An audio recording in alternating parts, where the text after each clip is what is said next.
আসসালামু আলাইকুম সম্মানিত ভিউয়ার্স, আশা করি সবাই ভালো আছেন। আমি ন্যাচারাল ফিজিশিয়ান হাফেজ মাওলানা হামিদ পাটোয়ারি। আমাদের ধারাবাহিক আলোচনার স্নায়ুতন্ত্রের যে বিষয়গুলা মাথা ব্যথার বিভিন্ন কারণ, এর আজকে ৫ম নম্বর বিষয় নিয়ে আমরা আলোচনা করব। এটা হলো যে ঘুম কম হওয়া বা অনিদ্রা বা নিদ্রা স্বল্পতা। তো এই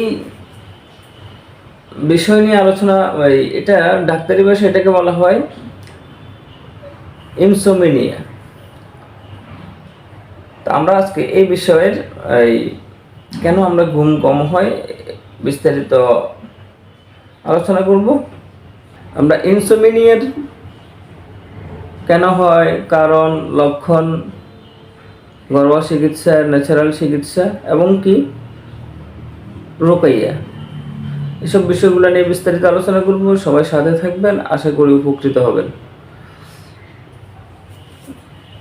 এটার এই ঘুম কম হওয়ার পেছনের ইউনানির চিকিৎসা বিজ্ঞানের ভাষায় সবচেয়ে মৌলিক যে বিষয়টা, এটা হলো যে আমরা আসলে কম ঘুম কি আর বেশি ঘুম কি, ওটা একটু বুঝতে হবে আমাদেরকে। তো আমরা যদি এই বিষয় নিয়ে খেয়াল করি, তাহলে আমাদের কতটুকু ঘুম হলে আমরা এটাকে পর্যাপ্ত ঘুম বলতে পারি, আর কতটুকু ঘুম না হলে আমরা এটাকে অপর্যাপ্ত ঘুম বলতে পারি বা ঘুম স্বল্পতা বলতে পারি। এটা আগে আমাদেরকে জানা প্রয়োজন। তো আমরা যদি এই চিকিৎসা বিজ্ঞানের দৃষ্টিকোণ থেকে দেখি, তাহলে আমাদের ঘুমের যেই সময়টা, ওটা হলো যে একজন শিশু 24 ঘন্টায় প্রায় 16 ঘন্টা ঘুমাতে পারে। অর্থাৎ দুগ্ধপোষ শিশু তারা 24 ঘন্টায় 16 ঘন্টা ঘুমাবে। এরপরে বাল্য বয়সে একটা ছেলে বা একটা মেয়ে প্রায় 24 ঘন্টায় 12 ঘন্টায় ঘুমাতে পারে। তো এই 12 ঘন্টা 16 ঘন্টা, এটা যদি আপনার বয়স অনুপাতে আমাদের ঘুমটা কিন্তু স্বাভাবিক। এটাকে আপনি অতি ঘুমও বলতে পারবেন না, আবার স্বল্প ঘুমও বলতে পারবেন না, এটাই রাইট। আবার যুবক বয়সে এই ঘুমটা 8 থেকে 10 ঘন্টা হতে পারে।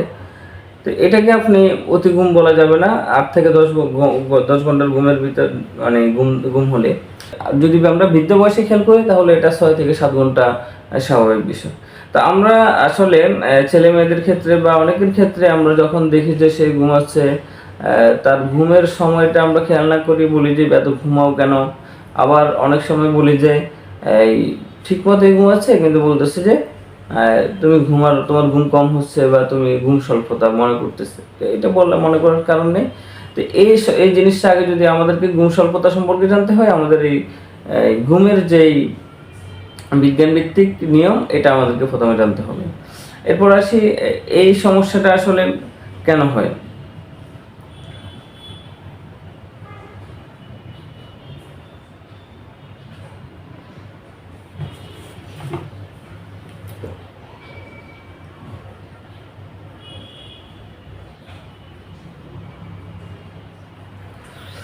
আচ্ছা, এই ঘুম স্বল্পতা যদি হয়, এর থেকে যদি কম হয়, এই যে আমরা বিজ্ঞানভিত্তিক যে বিষয়গুলো আলোচনা করেছি, এর থেকে যদি কম হয়, কারণ ঘুম রেগুলার যদি এর থেকে কম, 2-1 দিন কম হতেই পারে, কিন্তু রেগুলার যদি এর থেকে যদি কম হয়, তাহলে আমরা এটাকে অনিদ্রা ধরে নিতে পারি। তো এই অনিদ্রার মৌলিক যে কারণটা, এটা হলো যে এই শুষ্কতা, অর্থাৎ ব্রেনের আমাদের মস্তিষ্কের শুষ্কতা যদি বেড়ে যায়, উষ্ণতা যদি বেড়ে যায়, তখন আমাদের ঘুম কম হতে পারে।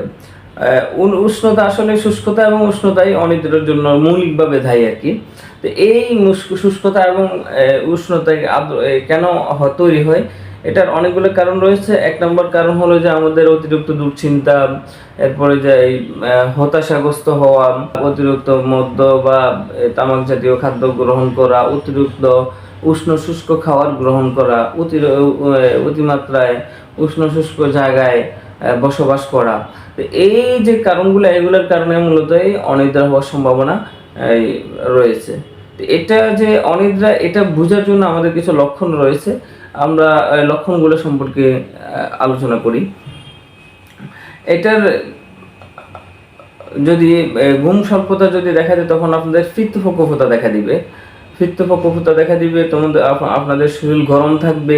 এটা লক্ষণ হলো যে দেখা যাবে কি আপনার হালকা কিছু ঘুম হবে, রাতে আপনি শুলেন, হালকা কিছু ঘুম হলে আবার ঘুম ভেঙে যাবে, কারো ভেঙে ভেঙে ঘুম হবে, কারো ঘুমে হবে না, উপাস উপাস করবে, এরপরে যাই হামি আসবে, কিন্তু ঘুম আসবে না। তারপরে এই ঘুম না হওয়ার বিষয়টা খুবই সহজ, সবাই উপলব্ধি করতে পারে বিভিন্ন কারণে। ঘুম অর্থাৎ এই সময়গুলা যে টাইম আমরা নির্দিষ্ট রয়েছে ওই টাইম থেকে কম ঘুম হওয়া রেগুলারই। আর ঘুম কম হলে আপনি এটা অটোমেটিক্যালি বুঝতে পারবেন, কারণ আপনার শরীর ঘুম কম হলে তখন বিভিন্ন সমস্যা উপলব্ধি করবে।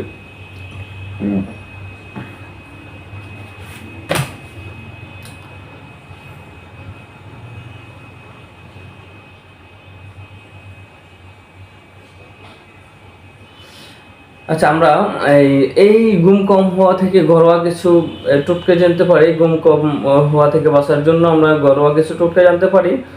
এটার 1 নাম্বার টোটকা হলো যে আমরা শীতল জাতীয় খাবার খাবো টাইম মতো, প্রতিদিন একটা টাইম, রাতে 10টার ভিতরে আমরা ঘুমাতে যাব। তারপরে যা হলো যে আমরা শীতল জাতীয় খাবার খাবো এবং শীতল পানি দিয়ে ঘুমানোর আগে আমরা উজু করে নেব। উজু করে নেব। এর পাশাপাশি আমরা এই 5 ওয়াক্ত নামাজ আমরা খুশুর সাথে পড়বো। বিছানায় গিয়ে আমরা কোরআন তেলাওয়াত করতে পারি, কোরআন তেলাওয়াত করে শুব। তো এই বিষয়গুলো যদি আমরা মানতে পারি, পানি খাবো, বিছানায় যাওয়ার আগে আমরা 1 গ্লাস পানি খেয়ে নেব, বা একটু হালকা কুসুম গরম দুধ খেয়ে নিতে পারি। তো এই বিষয়গুলো যদি আমরা মেনে, এবং কি বিছানায় যাওয়ার সময় আমরা সকল দুশ্চিন্তা মাথা থেকে যেটা ফেলে দেবো। যদি আমরা সবচেয়ে দারুণ একটা বিষয় হলো যে আমরা ঘুমাতে যে গেলে তখন পুরো দিনের যেই আমাদের উপর অনেক অন্যায় হয়, অনেক কিছুই হয়, আমরা যদি সবাইকে মাফ করে দিতে পারি তাহলে আল্লাহ খুব সহজে আমাদের একটা প্রশান্তি আসবে, ঘুম আসার। এখানে এটাও একটা ঘরোয়া সিস্টেম হতে পারে। এই রোগের চিকিৎসার জন্য আমরা প্রথমে খাওয়া গাওসবন প্রতিদিন সকালে খালি পেটে খেতে পারি। এরপর আমরা সিরাপ দিমাগি অথবা অশ্বগন্ধা 2 চামচ করে 2 বার খেতে পারি মাথা ঠান্ডা রাখার জন্য। 3 নম্বরে আমরা যোগেন্দ্র রস 1 থেকে 2 চামচ খেতে পারি দুপুরে খাওয়ার পরে। এবং কি আমরা মাথায় এই আমরা যদি বিভিন্ন রৌগন তেল রয়েছে ওই তেলগুলো আমরা মাথায় মালিশ করতে পারি ঘুমাতে যাওয়ার আগে। এই নিয়ম কানুনগুলো যদি আমরা মানতে পারি তাহলে অবশ্যই এবং কি আরেকটা বিষয় রয়েছে, আমরা কোষ্ঠকাঠিন্য যদি থাকে তাহলে জিগার বা হজমকারক যেসব চিকিৎসা রয়েছে ওগুলোর অন্তর্ভুক্ত হতে পারে। আমরা ঘরোয়া হজমকারকের জন্য ঘরোয়া কিছু ট্রিটমেন্ট নিতে পারি। আদা, 1 টুকরো আদা হালকা লবণ দিয়ে, একটা এলাচ সহ চিপিয়ে খেয়ে ফেলতে পারি। তো এই যে বিষয়গুলো, এগুলো যদি আমরা মেনে চলি ইনশাল্লাহ আমরা অনেক রাত থেকে বেঁচে থাকতে পারবো। তারপর অনেকদের আরও কিছু রোগের লক্ষণও রয়েছে। তো যদি কোনো রোগের কারণে হয়ে থাকে তাহলে ওই রোগের চিকিৎসা নিতে হবে অবশ্যই। এরপরে যদি চিকিৎসা ভালো হাকিমের সাথে, ভালো ন্যাচারাল চিকিৎসকের সাথে অবশ্যই পরামর্শ করবেন। তো একটা খুব ধারণা একটা চিকিৎসা হলো যে হিজামাটা এই অনিদ্রার জন্য দারুণ কাজ করে। আমরা যতগুলো রোগীকে আমরা অ্যাপ্লাই করেছি প্রত্যেকটা রোগীর ভালো রেজাল্ট রয়েছে। অতএব হিজামা নিতে পারেন। সবাই সুস্থ থাকবেন, ভালো থাকবেন। যে কোনো পরামর্শের জন্য আমাদের আল কাউসার হেলথ কেয়ার হিজামান রুকায়া সেন্টার স্ক্রিনে দেওয়া নাম্বার যোগাযোগ করতে পারেন। সবাইকে সুস্থ রাখুন, ভালো রাখুন। আসসালামু আলাইকুম ওয়া রাহমাতুল্লাহি ওয়া বারাকাতুহু।